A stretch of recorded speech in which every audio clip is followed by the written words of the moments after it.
नमस्कार दोस्तों। आज की हमारी कथा है शिवजी का डमरू। आइए चलते हैं कथा की ओर। एक बार की बात है, देवताओं के राजा इंद्र ने किसानों से किसी कारण से नाराज होकर 12 वर्षों तक बारिश ना करने का निर्णय लिया और किसानों से कहा, अब आप लोग 12 वर्षों तक फसल नहीं बो पाओगे। सारे किसानों ने चिंतातुर होकर एक साथ इंद्र देवता से वर्षा करवाने की प्रार्थना की। इंद्र देवता ने कहा, यदि भगवान शंकर अपना डमरू बजा देंगे तो वर्षा हो सकती है। इंद्र देवता ने किसानों को ये उपाय तो बताया, लेकिन साथ में गुप्त वार्ता करके भगवान शिव से आग्रह कर दिया कि आप किसानों से सहमत मत होना। जब किसान भगवान शंकर के पास पहुँचे तो भगवान ने उन्हें कहा, डमरू तो अब 12 वर्ष बाद ही बजेगा। किसानों ने निराश होकर 12 वर्षों तक खेती नहीं करने का निर्णय लिया।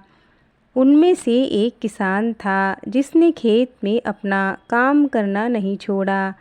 वो नियमित रूप से खेत जोतना, निंदाई गुड़ाई, बीज बोने का काम कर रहा था। ये माजरा देखकर गांव के किसान उसका मजाक उड़ाने लगे। कुछ वर्षों बाद गांव वाले इस परिश्रमी किसान से पूछने लगे, जब तुमको पता है कि 12 वर्षों तक वर्षा नहीं होने वाली, तो तुम क्यों अपना समय और ऊर्जा नष्ट कर रहे हो? उस किसान ने उत्तर दिया, मैं भी जानता हूँ कि 12 वर्ष फसल नहीं आने वाली, लेकिन मैं ये काम अपने अभ्यास के लिए कर रहा हूँ, क्योंकि 12 साल कुछ ना करके मैं खेती किसानी का काम भूल जाऊँगा। मेरे शरीर की श्रम करने की आदत छूट जाएगी। इसीलिए ये काम मैं नियमित कर रहा हूँ, ताकि जब 12 साल बाद वर्षा हो तब मुझे अपना काम करने के लिए किसी भी कठिनाई का सामना नहीं करना पड़े। मेहनती किसान की बातें माता पार्वती जी बड़े कौतूहल के साथ सुन रही थी।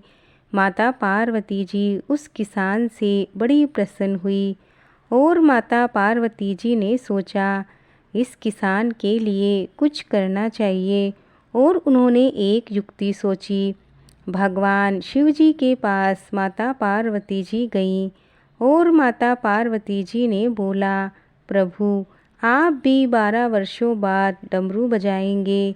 कहीं ऐसा ना हो कि आपका डमरू बजे ही नहीं, कहीं आप भी डमरू बजाना ना भूल जाएं।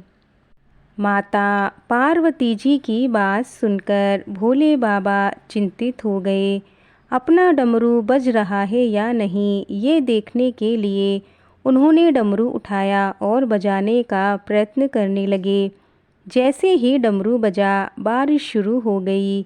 जो किसान अपने खेत में नियमित रूप से काम कर रहा था, उसके खेत में भरपूर फसल आई। बाकी के किसान पश्चाताप के अलावा कुछ नहीं कर सके। दोस्तों, ये कथा यहीं पूर्ण होती है। बोलो भगवान शिव जी की जय, माता पार्वती जी की जय। भगवान शिव जी की कृपा आप सब पर बनी रहे। आपको आज की कथा कैसी लगी, हमें लाइक कमेंट करके ज़रूर बताएं। मिलते हैं और एक नई कथा के साथ। जय श्री कृष्णा, जय श्री राधे।